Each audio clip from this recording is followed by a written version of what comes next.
Linda. Thank you so much. Yeah, so I mean, I think that's actually a very good point that Bernadette's making, because there are certain roles, pornography has certain roles, you know. Someone is there to please somebody else, right? To be compliant to somebody else. There's a script going on there, right? And another thing I was thinking during our meeting was, I don't know if you know this, but there have been arrests of sexual predators in Pennsylvania, just across the state line. And there have been arrests in Los Angeles, actually all over the country. They're arresting people for being child sex predators.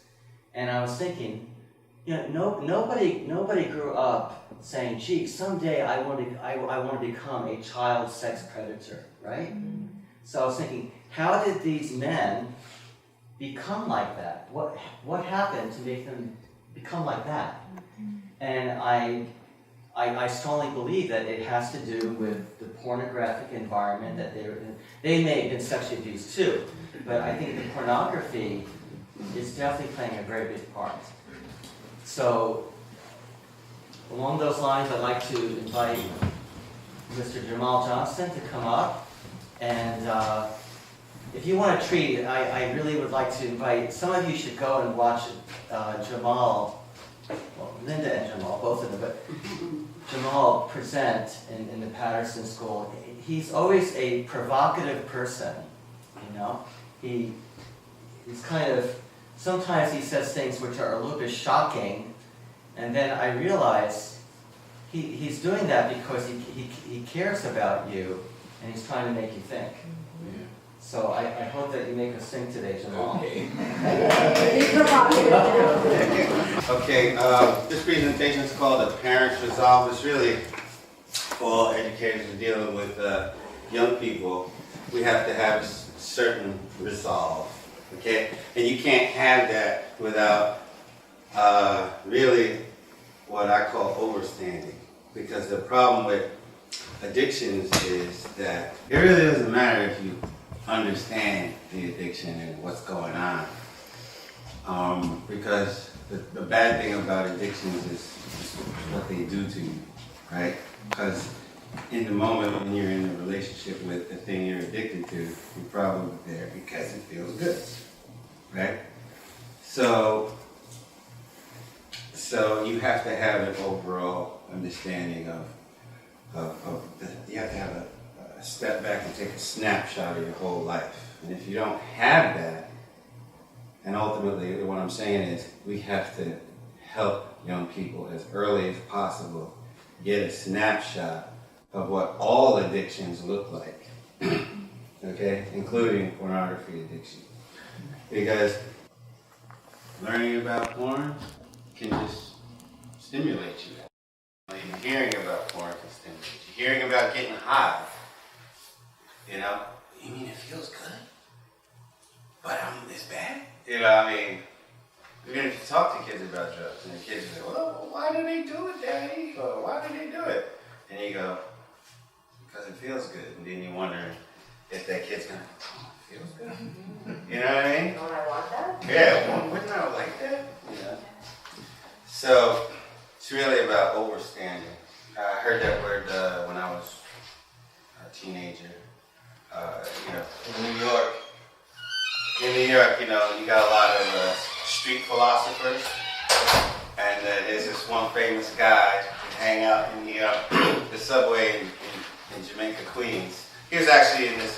You ever see one of the guys, you know, in white robes and black, most of them, right?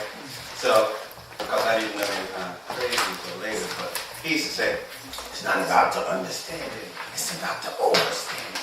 You know, and he talked about, you think it's like this, but you step back. You know, so I like this word overstanding, so we're going to get into it later. Okay, with pornography, the first thing I want to talk about is the chemical cycle in the brain. Okay? Dopamine gets you excited. It's like why kids can't go to sleep on December 24th. Okay? Because dopamine. It's a night before your birthday feeling. and it's an anticipation feeling, okay? Dopamine by itself feels great, okay? Because as soon as kids get the presents, okay, actually dopamine levels start to drop, okay? It's almost the better feeling is the night before, right? So, norepinephrine, norepinephrine burns the experience into your brain, okay? So that you remember where that good feeling came from, okay? So the next time you feel down, it's the norepinephrine had done its job locking in that memory. So you go, oh, I remember where I was the last time I felt good, right? Norepinephrine also makes you remember the house who has that crazy slobbering dog that chases people, and what color the house is, and what the gate sounds like when it's swinging open. You know, that's norepinephrine. Norepinephrine makes you imprint those memories. Oxytocin is makes you feel like this person that I'm with is very critical to my happiness. Oxytocin bonds you with people, right? And serotonin gives you like a victory, like those old movies where like people just had sex and they didn't show the sex scene, they just showed them smoking together. Mm-hmm. Like, it's the smoking kind of calm down scene, kind of like, oh yes. That was good. It happened here. Like this. Okay. So these are the 4 neurochemicals during sex. And they're saying when you engage in pornography, these things are also you're also releasing these brain chemicals, and this is why chemically people get into pornography. You're going up, and then you're mellowing down. Okay. Now, if you're not around the thing that you're addicted to, you're not experiencing these chemicals, and it makes you feel a certain way. Okay, so then you have the emotional cycle. Okay, when you're experiencing the pornography, you have emotional high. Then, because you know it's not real, it's cheap, you can't really share it with a lot of people, you feel guilty.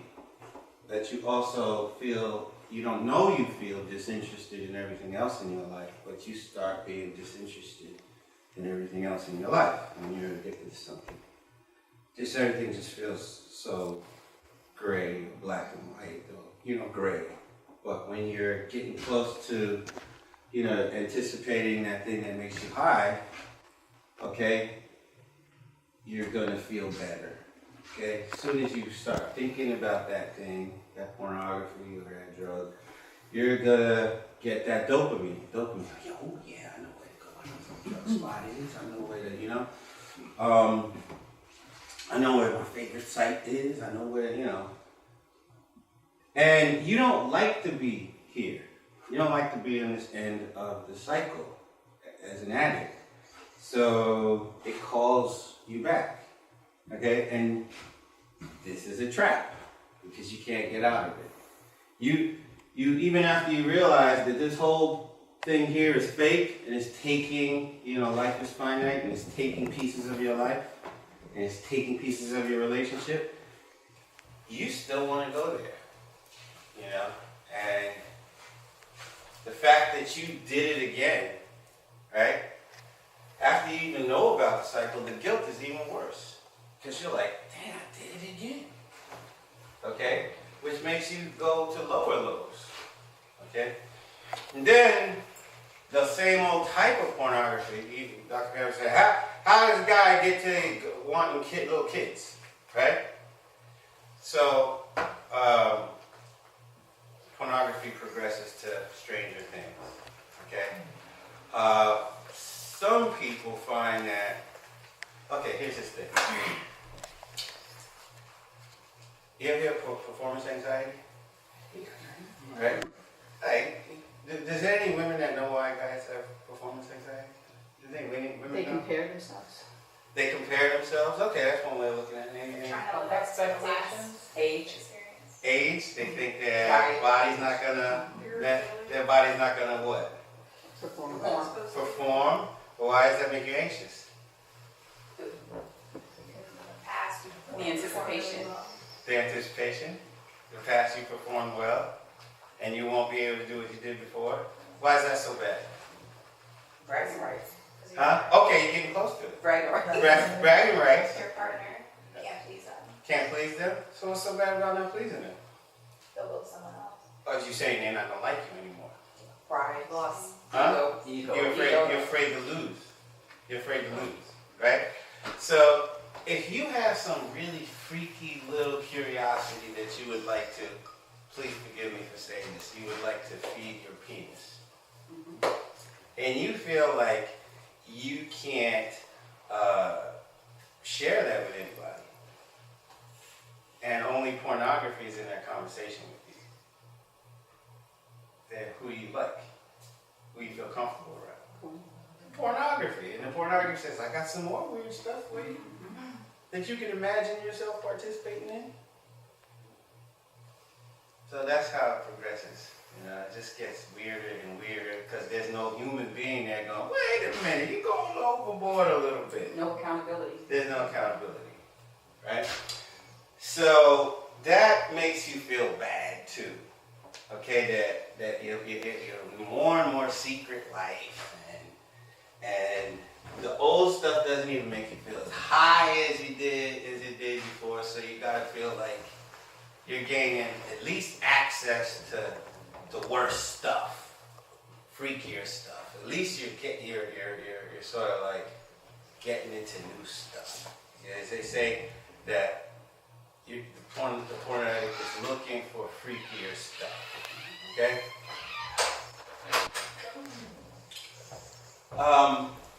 And you like this picture?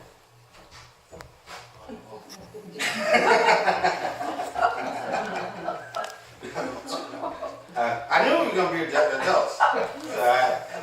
Okay. So, attitude training. So after you've been with pornography, okay, who does all your imagining? Who imagines up the scenes that you're participating in?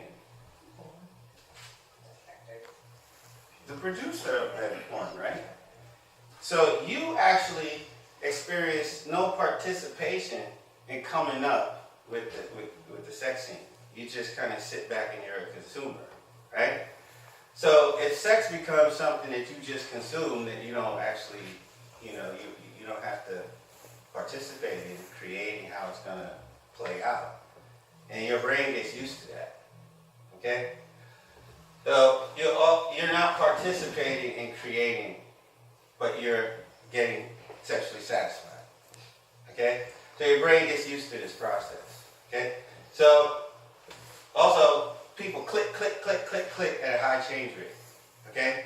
During real sex, people aren't changing, okay? Partners aren't changing. If you want to change positions a lot in a real sex situation, and you want to change often, how are you going to make the other person feel? That there's something wrong with that. Yeah. Like, are you still not satisfied?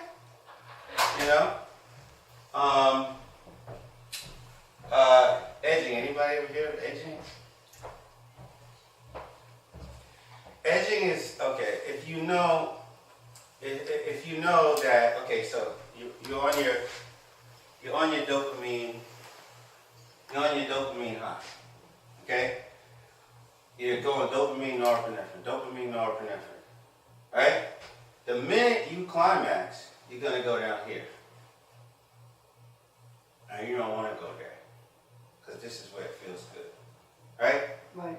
Okay? So what porn addicts do is spend hours and hours and hours riding up here. Especially the height of dopamine is right before climax. So this is called edging, like riding the edge of the top of the mountain without going down. Okay, that's not normal. Okay? So it's an abnormal, extended dopamine okay, that you're not going to get unless you go to one of those dungeons where they'll help you do stuff like that, okay? Where people will do like play games for freaky stuff like that, right? So pornography, it all by itself in the home, this person doesn't want to go down to these mellower emotions. And so it's like they're hunting for another scene and another scene and another scene that can keep them, okay? So after getting used to that, it trains your attitude towards sex to expect all those things. You expect to be able to feed your, I guess, your sexual mind. Really, your body, to feed your body. You expect to be able to feed your body this type of high dopamine reality. And so when you get around a real person for real sex, how do you think you feel? Not as interested. Not as interested. And that's why they discovered something called porn-induced erectile dysfunction. Okay? Because I'll let this woman explain it. Young men are coming out now telling their stories about how they were personally affected by discovering hardcore porn at really young ages. Men who became addicted to internet porn, some even as young as 9, are now dealing with what has been dubbed porn-induced erectile dysfunction. It means they can't achieve or maintain an erection when they're with a real woman, no matter how attracted to her they are. Skeptics of porn-induced erectile dysfunction will claim that it must just be depression, because that has already been proven in studies to be linked to erectile dysfunction. But these men point out they have no problem getting it up when they watch porn. It's already common knowledge that our brains aren't done developing until our mid-20s.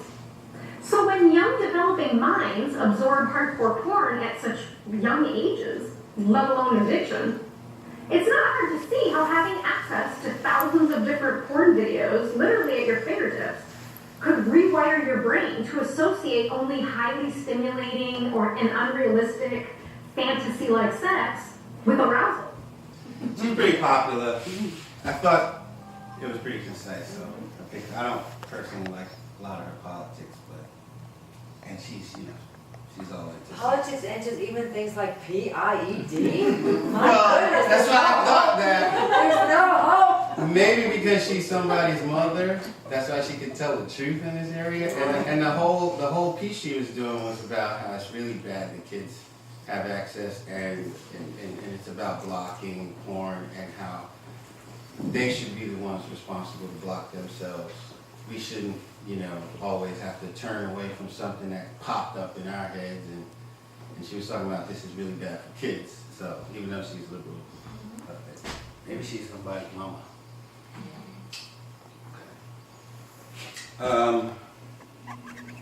So here's some memes about people in relationships with porn addicted partners. Anybody want to read that? My boyfriend recently admitted that he only watches porn if the girl in it looks like me. I'm not sure if I'm flattered or mad. Yikes. Well, it's like confusion, right? People trying to sell the other person on their habit, right? And they're feeding them all kinds of crap, right? Feeding them, oh, maybe I'm okay. It's not that. Oh, if she looks like me, Yeah.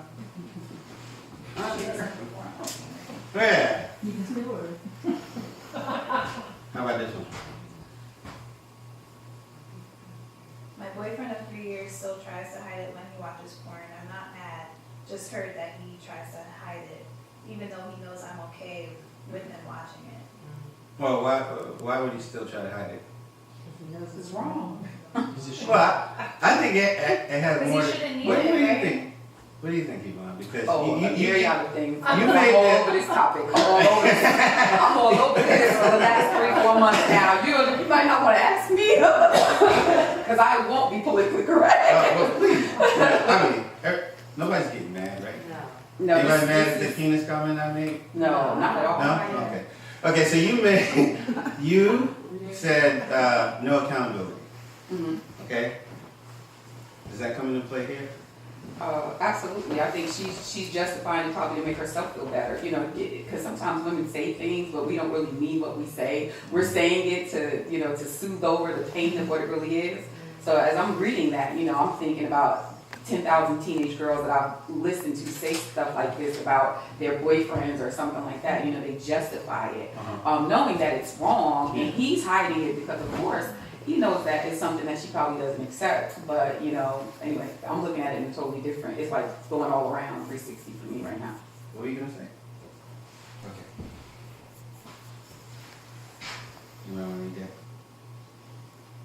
My boyfriend and I haven't been having sex at all lately, and I find it almost annoying that he watches porn, but won't be sexual with me.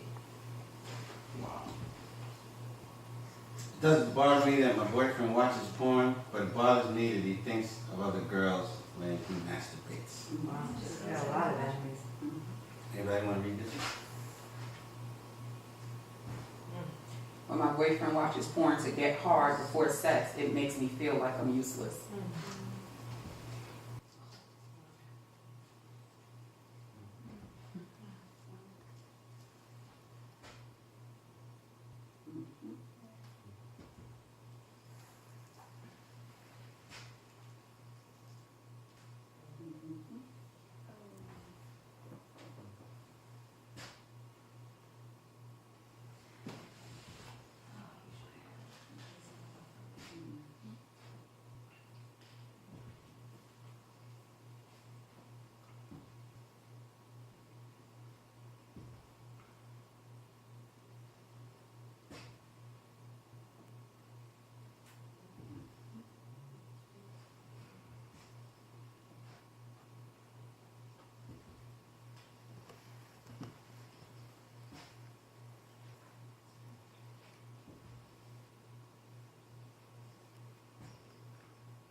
Okay. So I'm sharing about these different traps, the chemical cycle trap, the emotional highs and lows trap, and this type of relationship traps, because you just have to be armed when you're talking to young people trying to steer them away from porn. You have to give them snapshots of what the trap looks like, okay? If they're smart and they care about themselves, they won't want to be caught in the trap. The reason why I'm coming at it at this angle is because it may not be this way for you, but that's my most hopeful way to approach it, because that's what worked with me. The reason why I never drank or smoked, I've consumed pornography, but even then I'm like guarding against being trapped. So when I had enough, I just left it. So it was the trap. And so I'm going to talk about my Uncle Tommy later, because he had a lot of qualities that I think that we could learn from. And it was because of a talk with my Uncle Tommy that I've stayed away from traps. Okay? And we had this talk when I was 8 years old. We'll get there later. So I want to do this segment because I want to show how difficult it is to break out of the trap, and I want you to be able to tell them how difficult it is to break out of the trap, right? Okay, so some suggestions are that the person, of course, should ask for help, okay? Admit there's a problem is a good beginning. Of course, with any addiction, admitting you have a problem is half the problem. But you also need help from outside source, family, friends, a group, online program, or workbook. I don't know how a workbook's going to help. Because the addiction is inside you. That is absolutely true. Okay? Let's move on. Do something else. This is really called displacement. They do something else and they get a dopamine high elsewhere, okay? Anybody know how long it takes to start to form a habit? 3-4 days. Yeah, 21 days. Oh. How about to break the bond with the whole dopamine cycle and the activity? Probably 6 months. 90 days. 90 days. So lots of porn programs promote the 90-day challenge. The 90-day challenge is you better schedule yourself to feed yourself alternate dopamine highs so that you can successfully get through 90 days without pornography. But you have to plan your way through, okay? Because if you hit a dead spot, right, where you ain't doing nothing, you know?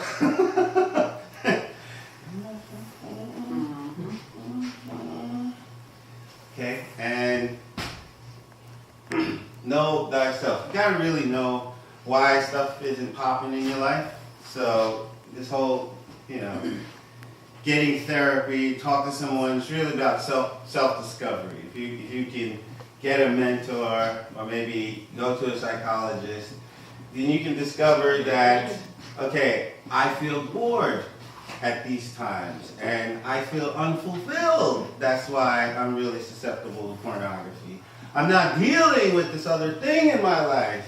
I'm avoiding it. I'm scared. Like, you need to go through that conversation so you have some understanding of why you're susceptible to pornography. You're running away from something else, which is what, you have to know yourself better. If you're going to try to go, this porn thing is really cheap. It's taking advantage of my weakness, and I wasn't dealing with myself. So you might get strong. The greatest thing about this, you might actually learn to hate porn.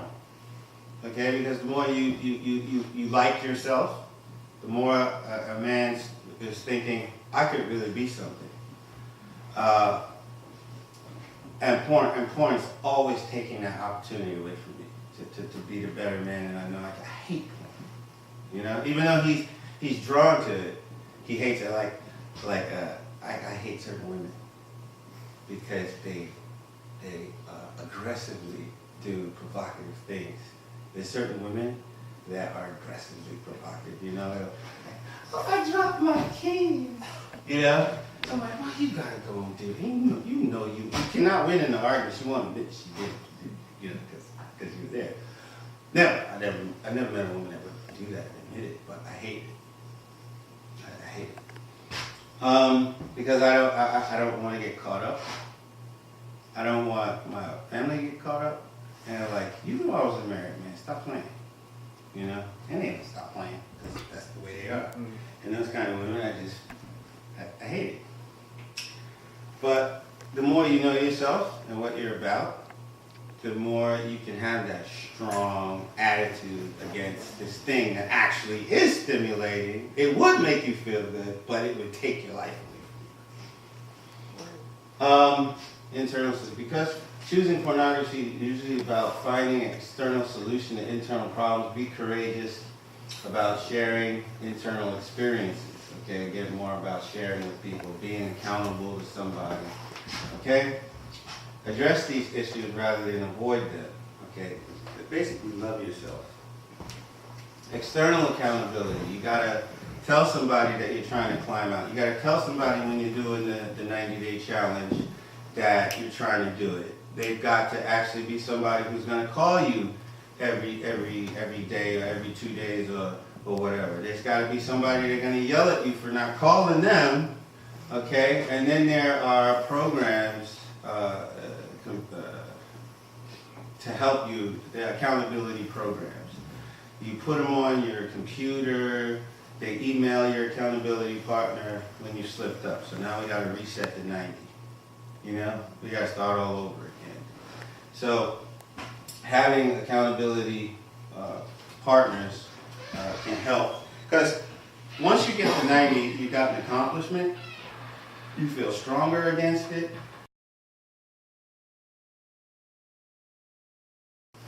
So I was 8 years old. And, well, it was my 8th birthday. birthday. And my mom sent me down to Virginia where my Uncle Tommy was. And Uncle Tommy had a friend come over right after we had this vanilla and chocolate ice cream cake for my birthday. And Uncle Tommy was hitting the bong. And there was some kind of smoke in the bong, and him and his friend was slurping the smoke out of the bong.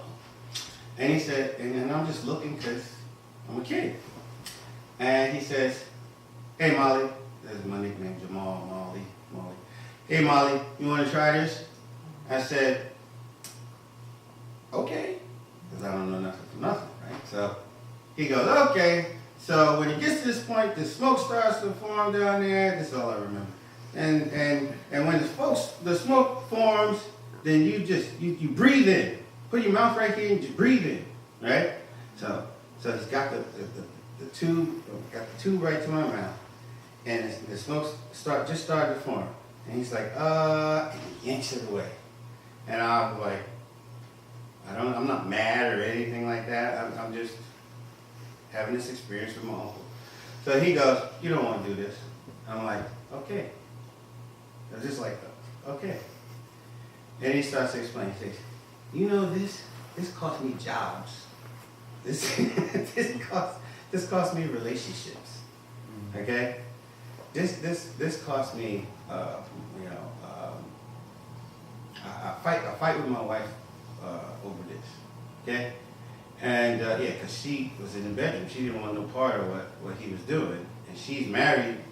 She's my aunt by marriage. So it's his nephew, his friend, and she's at the other end of the house.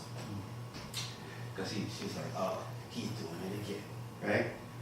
And he said, I'm a slave to this. That's what he told me.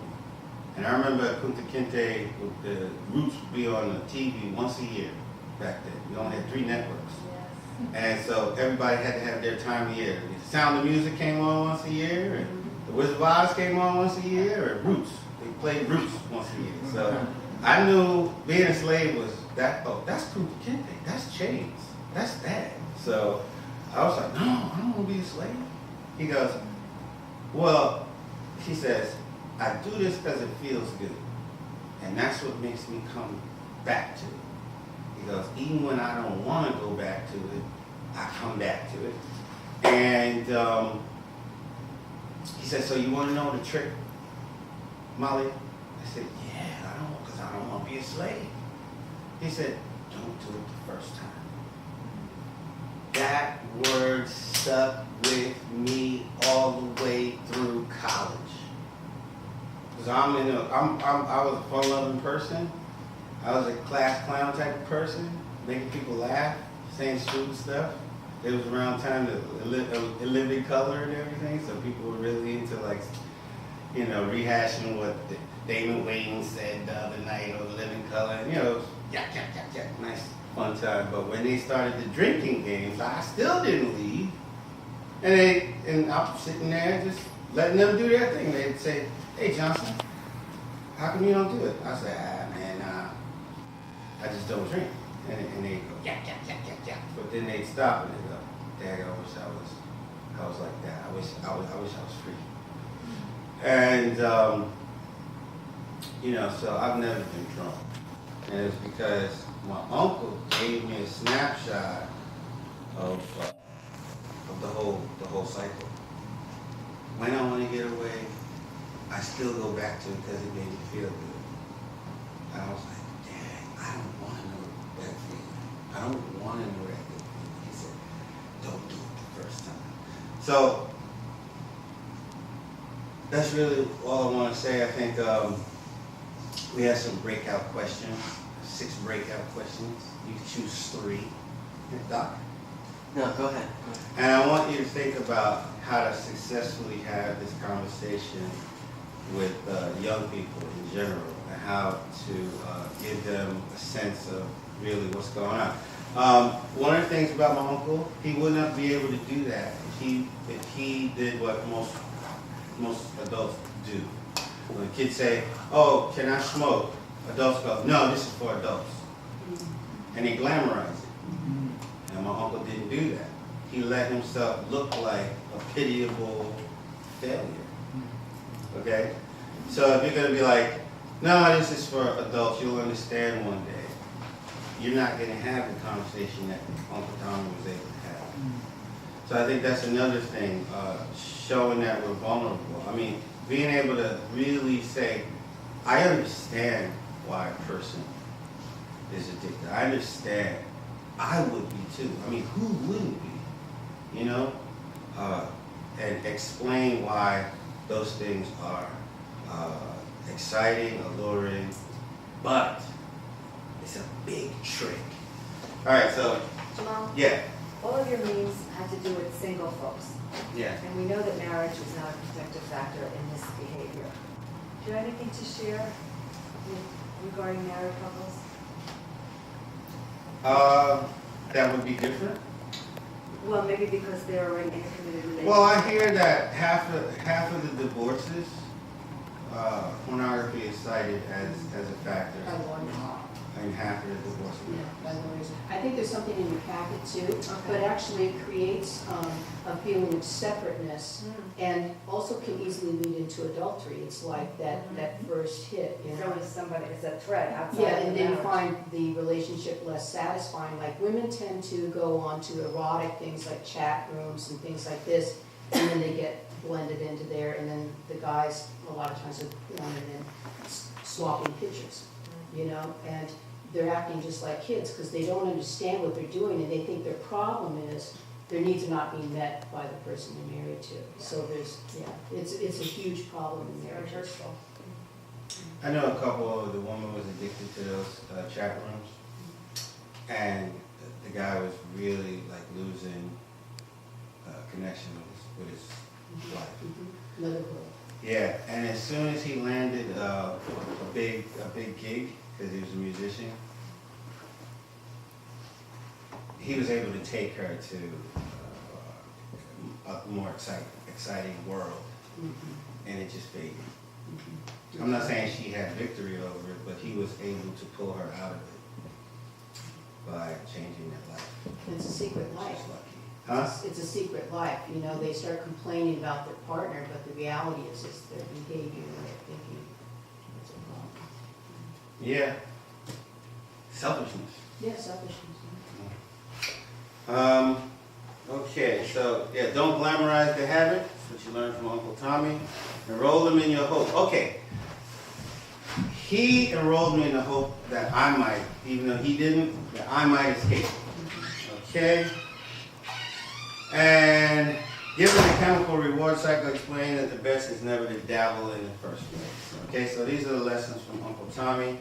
And if you get in your breakout group, pick any of the any three of the 6 questions, and then report back. How long should we give them, Doc? Okay, you got, I would say 10 minutes.